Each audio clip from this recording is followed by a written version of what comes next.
자녀를 키우는 부모님들이 자주 하는 말 중에 하나가 우리 애가 머리는 좋은데 노력을 안 해요. 이런 말이죠. 이해는 돼요. 만약에 우리 애는 아무리 노력해도요, 머리가 나빠서 글렀어요. 이렇게 말한다면 부모나 자식에게 얼마나 절망적이겠습니까? 그런가 하면 병원에서 의사가 한 환자에게 말하기를 당신은 반드시 하루에 1시간 이상 걸어야 됩니다. 밥도 절대 흰쌀밥 먹으면 안 되고요. 좋아하는 커피 끊으셔야 합니다. 이런 말을 하면 실천하기 어렵게 느껴지겠죠. 그런데 다른 환자에게 이제는 먹고 싶은 거 마음대로 드시고요. 어디 여행이라도 다니면서 하고 싶었던 거 다 해보세요. 이렇게 이야기한다면 둘 중에 누가 더 절망스러울까요? 우리가 노력해도 안 될 때 절망하게 됩니다. 우리 모든 인간에게 있는 보편적인 절망이 있어요. 아무리 몸에 좋은 음식을 수십 년간 집어넣어도 때가 되면 죽습니다. 그리고 아무리 거룩해지고자 몸부림쳐도 내 속에는 더러움이 가득하다는 거죠. 어떤 노력으로도 이게 해결될 수 없는 문제라고요. 그래서 바울은 로마서 7장 24절에서 오호라 나는 곤고한 사람이로다. 이 사망의 몸에서 누가 나를 건져내랴. 탄식했던 거죠. 이 탄식은 우리 인간의 존재적인 절망감에 대해서 아주 잘 표현하고 있습니다. 만약 죄의 결과인 영원한 사망 앞에서 아무것도 할 수 없는 인간의 절망을 하나님이 그냥 방관하고 계셨다면 우리에게는 천국도 영원한 생명도 없었을 거예요. 하지만 내 육신이 연약하여 할 수 없는 그것을 하나님이 아들을 보내서 대신 하게 하셨습니다. 그래서 십자가에서 내 죄 대신 못 박혀 죽으신 거예요. 하지만 예수님이 부활하지 못하셨다면 그분 또한 사망의 지배를 받는 불완전한 재물에 불과했을 거예요. 우리는 또다시 절망했을 것입니다. 그러나 예수님은 죽음의 권세를 깨트리고 부활하심으로써 그분이 죄가 없는 완전한 재물이심을 증명하셨다고요. 그래서 그 십자가와 부활이 나를 위한 사건임을 믿고 고백한다면 누구든지 죄사함 받고 구원받는 거예요. 예수님의 부활이란 세상 말로 표현하면 대체 불가 대박 사건인 거죠. 얼마나 감사합니까? 그런데 이렇게 우리에겐 부활이 놀라운 은혜요 감사한 사건이었지만 당시 사람들에게는 매우 충격적인 일이었다고요. 물론 나사로 같은 사람도 죽었다가 살아난 것을 그들이 보긴 했겠지만 예수님처럼 영원한 부활은 아니었다고요. 나사로는 죽었다 살아났지만 또 죽었습니다.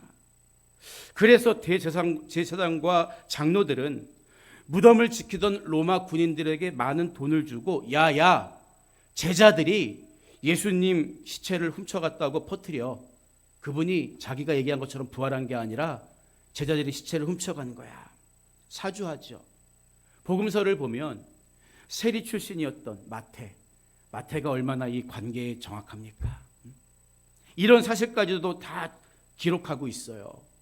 그들이 빌라도에게 가서 로마 병정들을 보내서 무덤을 지키게 하도록 부탁한 일뿐만 아니라 예수님 부활 이후에 사람들이 그분을 더 믿을까 봐 제자들이 시체를 훔쳐갔다고 소문 퍼뜨려 이렇게 사주한 일까지도 복음서에 다 기록되어 있어요.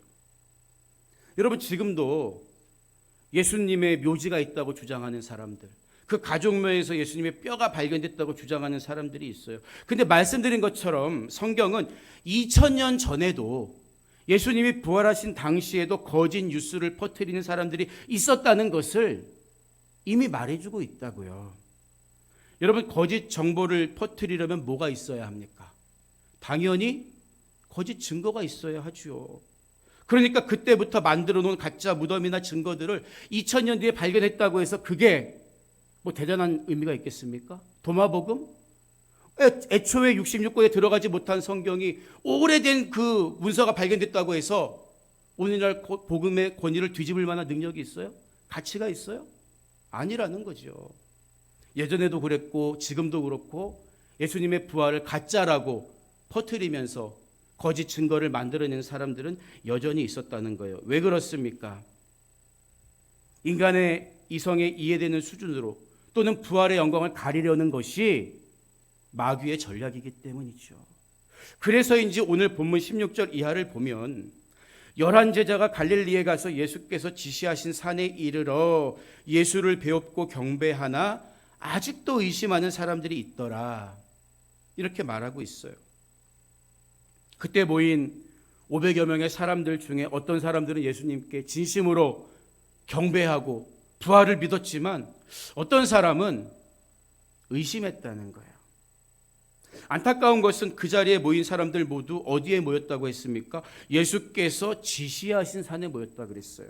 그러니까 예수님의 약속의 자리에까지 나와서 예수님을 바라보고 있음에도 불구하고 부활한 예수님을 믿지 못하고 의심하는 거예요. 오늘날 그런 사람들이 있습니다. 교회 다닌다고 예배당에까지 나와서 하나님을 기껏 찬양하고 나서도 내가 뭐 하는 거지? 하나님 정말 계신 거 맞아? 이게 인간의 연약한 마음이에요. 그래서 성령으로 아니고서는 누구든지 그리스도를 주라 시인할 수 없느니라. 우리가 설득 당해서 예수님 믿는 게 아니에요. 성령님이 내 안에 오셔서 믿어지도록 은혜 주셨기 때문에 우리는 예수를 고백할 수 있는 거죠. 안타깝게도 예루살렘을 떠나지 말고 약속하신 성령을 기다리라는 말을 듣고도 나머지 다 돌아가고 120명만 남습니다.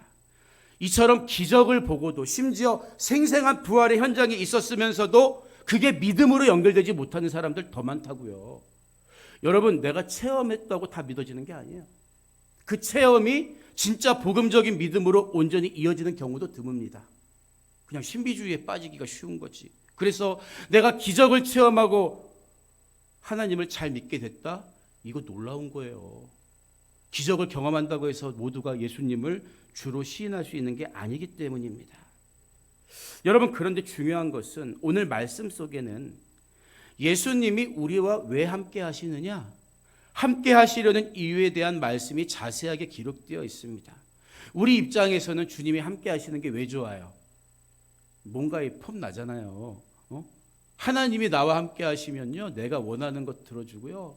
이 빈들에 있었던 사람처럼 저분이 내 임금님이 되면 평생 굶어 죽을 걱정은 없다. 돌을 떡덩이로 만드실 수 있는 능력도 있으시고 보리떡 5개와 물고기 2마리를 5,000명 먹이시는 내 입장에서는 주님이 나와 동행하신다는 게 그런 관점에서 굉장히 의미가 있을 수 있어요. 하지만 여러분, 이것은 부수적인 것입니다.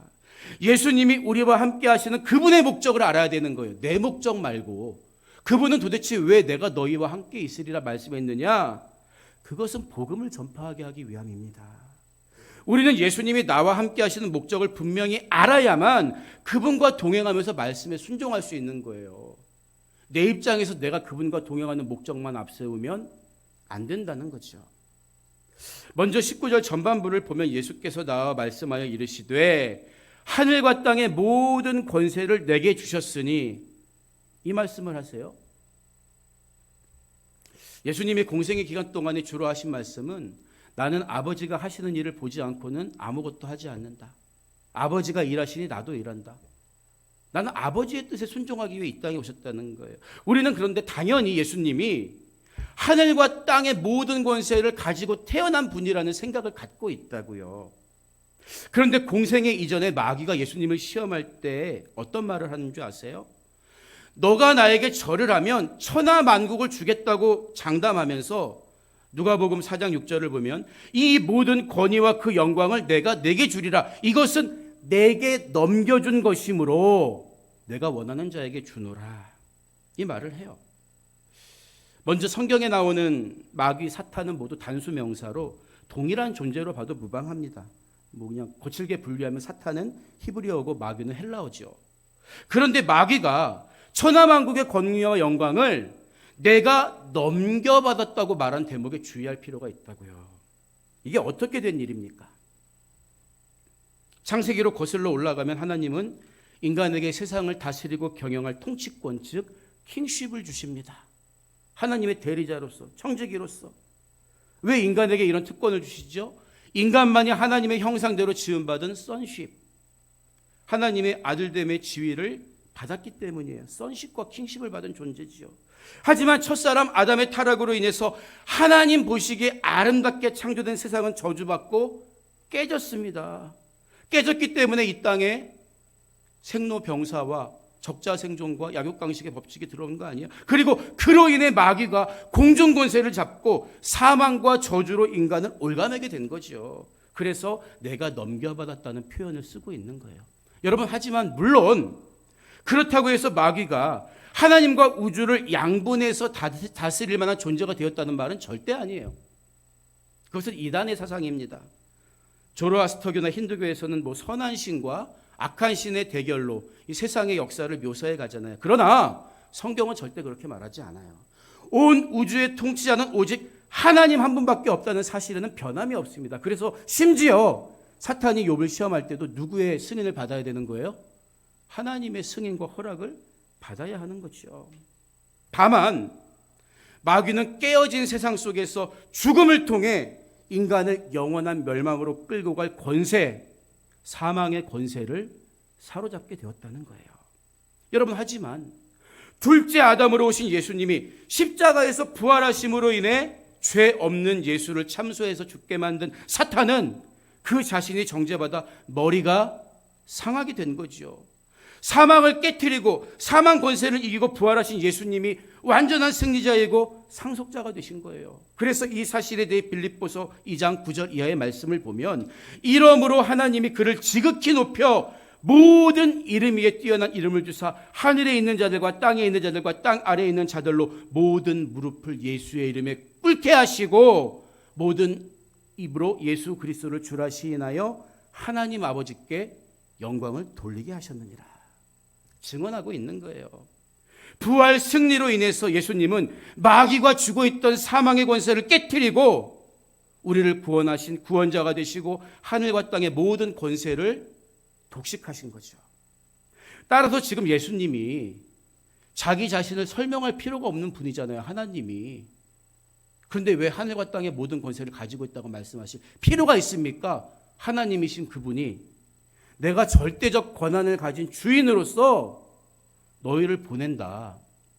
여러분, 조그마한 회사의 어떤 구멍가게 사장님이 자기 사원 심부름 보내는 거하고 일국의 왕이 대사를 보내는 거하고 권위가 같습니까? 다르죠.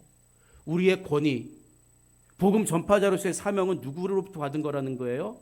하늘과 땅의 모든 권세를 가지신 온 우주의 통치자이고 주인이신 주님께서 우리에게 위임해 주고 계시다는 거예요. 19절 후반부를 보면 그러므로 너희는 가서 모든 민족을 제자로 삼아 아버지와 아들과 성령의 이름으로 세례를 베풀고 제자를 삼고 세례를 베풀라는 거죠. 우리도 교회 나와서 직분받고 세례도 받았잖아요. 여러분, 물론 이게 우리의 제자로서의 정체성을 드러내는데 굉장히 중요한 사건이면 분명합니다. 당연히 해야 되는 거죠. 하지만 더 본질적인 것, 중요한 것은 이어지는 20절 말씀이라고요. 20절 전반부를 보면 내가 너희에게 분부한 모든 것을 가르쳐 지키게 하라. 이 말씀을 하시거든요. 여기서 핵심 단어는 분부입니다. 분부. 헬라어로 엔델로마인데 명령하다는 뜻이에요. 절대적인 권세를 가진 존재가 들어야만 하는, 복종해야만 하는 존재에게 이르는 말이 분부입니다. 우리가 주님의 일 열심히 하는 거 중요해요.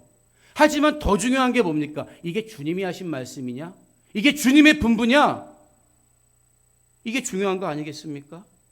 그러니까 진짜 예수님의 제자는 어떤 사람이에요? 자기 생각과 자기 열심 가지고 행하는 사람이 아니라 예수님의 분부, 그 말씀을 기억하고 그 말씀 그대로 순종하는 사람이 주님의 제자다. 그러니까 우리가 말씀 읽는 거요. 체험만 가지고 안 되는 것입니다. 당시 예수님과 제자들은 모두 유대인이었죠. 우리는 그래서 잘 몰라요. 유대적인 관용적인 표현들을. 그런데 유대적인 개념에서 내가 너희에게 분부한 모든 것, 여기에 따옴표를 치면 예수님 시대의 사람들은 이것을 토라로 이해했습니다. 일반적으로. 하나님의 기록된 말씀. 예수님 시대에 읽었던 율법들을 관용적으로 표현하는 구절이 스승이 제자에게 분부한 말씀. 이런 뜻을 가지고 있어요. 제가 이 말씀을 왜 드리냐 하면 우리는 예수님이 무조건 구약, 토라는 율법은 다 무시하고 전혀 새로운 말씀만 가르치셨다고 오해하는 경향이 있는데 그렇지 않습니다. 부활하신 예수님이 제자들에게 누가복음 24장 44절을 보면 이렇게 말씀하세요.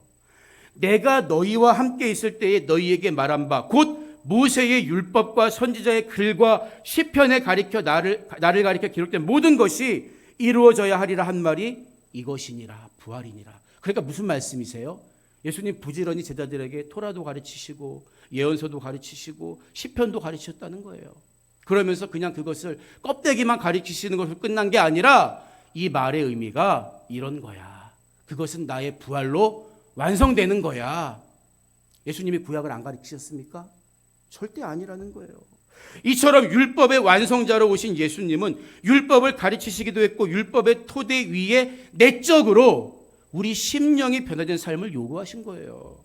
그래서 요한복음 13장 34절 이하를 보면 새 계명을 너희에게 주노니 서로 사랑하라. 내가 너희를 사랑한 것 같이 너희도 서로 사랑하라. 구약적인 개념에서는요, 이웃을 사랑하는 게 사랑이요, 원수는 저주하고 미워해야 돼요. 구약적인 개념에서는. 예수님은 그것을 뛰어넘는 거죠. 너희가 서로 사랑하면 이로써 모든 사람이 너희가 내 제자인 줄 알리라. 우리가 성경 달달 외우고 교회에서 직분받았다고 저 사람이 예수님의 제자구나 그러는 게 아니래요. 우리 안에 이 사랑이 흘러갈 때 예수님이 우리를 어떻게 사랑했습니까? 사랑받을 자격 없을 때에, 우리가 아직 죄인 되었을 때에, 심지어 배반의 입맞춤을 했던 가룟 유다 같은 사람들도 끼어 있었는데 주님은 진실하게 제자들을 사랑하시되 끝까지 목숨을 주시기까지 사랑하셨던 거예요. 이것을 명령하신, 이게 분부입니다. 예수님의 분부. 이 명령하신 이 모든 것을 우리가 가르치고 지켜 행할 때 비로소 우리가 주님의 제자로 설 수 있다는 거죠.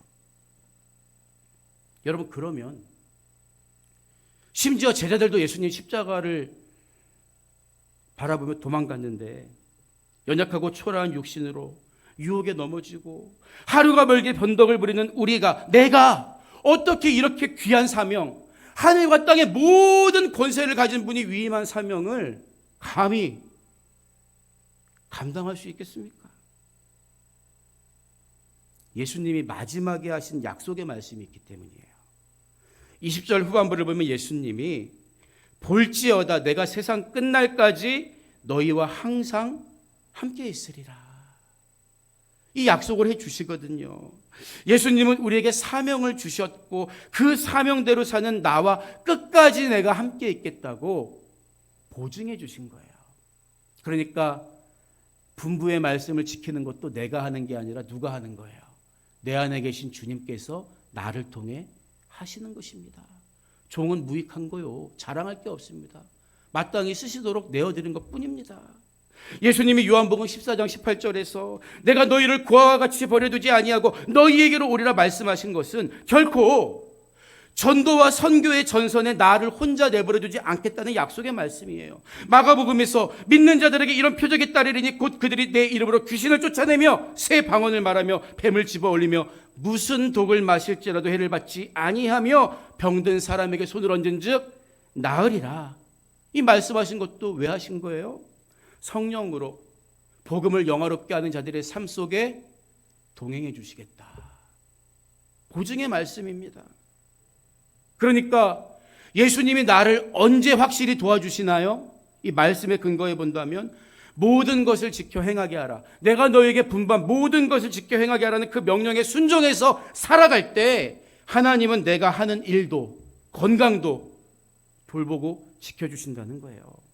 여러분, 그래서 여러분이 하는 모든 일이 하나님께 영광이 되게 해달라고 기도해야 됩니다. 여러분이 사업 왜 잘 돼야 되는 거예요. 그것을 통해서 더 많은 선교와 전교에 쓰임받을 수 있도록, 전도에 쓰임받을 수 있도록. 여러분, 왜 건강해야 하는 것입니까? 주님이 나에게 맡겨주신 그 사명자를 감당하기 위해서 분명한 목적을 가지고 내가 주님의 제자로서 주님의 분부를 지키기 위해서 주님 나에게 이것 더하여 주시옵소서, 그렇게 기도하라는 거예요. 이게 바로 예수님이 뜻이 하늘에서 이룬 것 같이 땅에서 이루어지게 하여 주시옵소서. 주기도문의 원리와 일맥상통하는 것입니다. 주님은 지금도 복음을 영화롭게 하기 위해 나의 옥합을 깨트리는 사람을 주목하고 계시다고요. 이처럼 교회와 그리스도인이 이 땅에 존재하는 일차적인 이유는 영혼 구원이라는 지상 명령을 따르기 위함입니다. 그래서 모든 그리스도인들에게는 공통적인 두 가지 사명이 있어요. 저마다 부르신 자리와 사역은 다를지라도 본질은 다 똑같습니다. 하나는 자기 십자가를 지고 예수님을 따르는 것이에요. 또 하나는 주님의 몸된 교회를 가는 곳마다 세우는 것입니다. 우리 모두가 본질적으로 이 사명 감당하라고 그리스도인으로 부름받은 거예요. 그게 부활하신 오늘 예수님 말씀 속에 집약적으로 들어있는 거죠. 하지만 우리가 전도를 하려면 먼저 나부터 제자로서 삶을 살아야 하는 것이 당연한 것 아니겠습니까? 나부터 십자가를 지고 주님이 하신 말씀에 순종하는 삶을 살아야만 합니다. 나도 십자가를 지지 않으면서 누군가를 전도할 수는 없는 거예요. 내가 주님의 제자가 되고 난 후에야 누군가를 제자 삼고 바톤을 넘겨줄 수 있는 거죠. 다음 세대를 부흥시키려면 어떻게 해야 돼요? 내가 바톤을 들고 있어야 되는 거예요. 우리 2000년 동안 기독교 역사는 단거리가 아니라 이어달리기의 역사잖아요. 복음의 바톤을 스승이 제자에게, 전도자가 전도받는 사람에게 던져주고 제대로 들고 있어야죠. 엉뚱한 거 들고 있으면 다른 길로 가는 거예요. 물론 전도와 선교하는 사역자를 멀리서 기도와 물질로 돕는 것도 중요합니다. 전도의 일부라고 할 수 있겠죠. 그러나 본질은 뭡니까? 내가 전하는 거예요. 내가. 여러분 떠넘기지 마세요. 복음과 전도의 열매가 이 땅의 로또보다 10배, 100배 크다면 여러분 그거 넘기겠습니까? 주님 말씀이 안 믿어져서 그런 거예요. 주님을 위해서 쓰임받는 사람에게 현세와 내세에 감당할 수 없는 상급이 있다고 주님 말씀했잖아요. 우리가 입으로 전하는 게 본질입니다. 내가 멀리 나가진 못해도 내 주변의 사람들에게 예수 믿으면 구원받습니다. 예수님 부활하셨습니다. 전할 수 있는 거잖아요. 지난주 목사님들과 성경 공부를 하는데 한 분이 햄버거 가게에서 엄청난 세일을 한다는 고급 정보를 알려줬어요. 모두 기뻐하면서 오늘 점심은 그걸 먹자고 했죠. 정가보다 조금 싸게 팔기만 해도 누군가에게 알려주고 싶은 게 우리 생각 아닙니까? 하물며 영원한 생명을 주신 주님의 부활을 전하지 않고도 내 마음에 영 불편함이 없다면 심각한 문제예요. 내가 전하지 않아서 그 영혼이 지옥에 가면 하나님은 전하지 않은 책임을 나에게서 찾으시겠다고 말씀했습니다. 주변 사람들에게 복음을 전하는 것은 부활하신 주님이 나에게 맡겨주신 사명이라는 것을 기억하시기 바랍니다. 그 주님은 내가 죽는 순간에도 떠나지 않으세요. 내가 죽은 후에도 나와 함께 계십니다. 그분은 오직 임마누엘로 오신 예수 그리스도밖에 없어요. 우리가 지금 살고 있는 이 땅은 좋을 때도 있지만 사실은 환난의 때가 더 많잖아요. 만남의 기쁨은 잠시고 이별의 아픔과 슬픔이 더 깁니다. 실패와 아픔도 있고 결국 우리는 이 세상과 작별하는 날이 찾아오게 돼요. 그러나 우리가 주님께서 부탁하신 사명대로 산다면 영원히 함께 있으리라. 약속을 주신 주님과 세상 끝날까지 이후로도 영원히 동행하는 삶을 살게 되는 거예요. 그 은혜가 여러분 모두에게 있기를 주님의 이름으로 축복합니다. 가장 배 아픈 게 누구요? 원래 사망 권세를 틀어주고 있던 마귀 아니겠습니까? 지금도 끊임없이 흔드는 거예요. 믿음 연약해지도록. 심지어 예수님의 제자 중에 그 부활의 현장에서도 의심하는 사람들이 있었다고 하잖아요. 인간의 마음으로 예수님을 온전히 믿을 수 없듯이 인간의 마음은 이처럼 악한 마귀의 괴계 앞에 흔들리기 쉬운 존재다. 우리는 항상 무장해야 하는 것입니다. 오늘 말씀을 마무리하겠습니다. 중세시대 수도사들은 아침 저녁으로 메멘토 모리라는 인사를 건넸다고 해요. 라틴어인 이 말은 너도 반드시 죽는다는 것을 기억하라 라는 뜻이지요. 원래 이 말은 로마의 개선 장군이 돌아와서 시가행진을 할 때 뒤따라오는 노예들을 시켜서 외치게 한 데서 유래했다고 합니다. 사람들이 박수 쳐주고 환호성을 지를 때 얼마나 사람이 교만해지기 쉽겠습니까?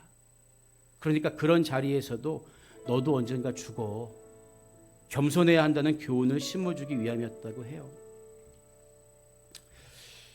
한때 우리들은 지나치게 교회 안에서 십자가를 강조한 나머지 부활의 기쁨과 자유를 모르는 것처럼 지나온 시절이 있었죠.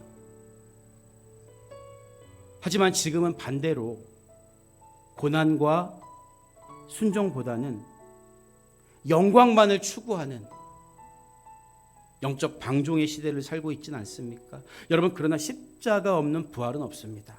십자가의 본질은 내가 아니라 너입니다. 내가 성숙해지는 것도 중요하지만 십자가는 본래 남을 살리기 위해 예수님이 지고 가셨던 거예요.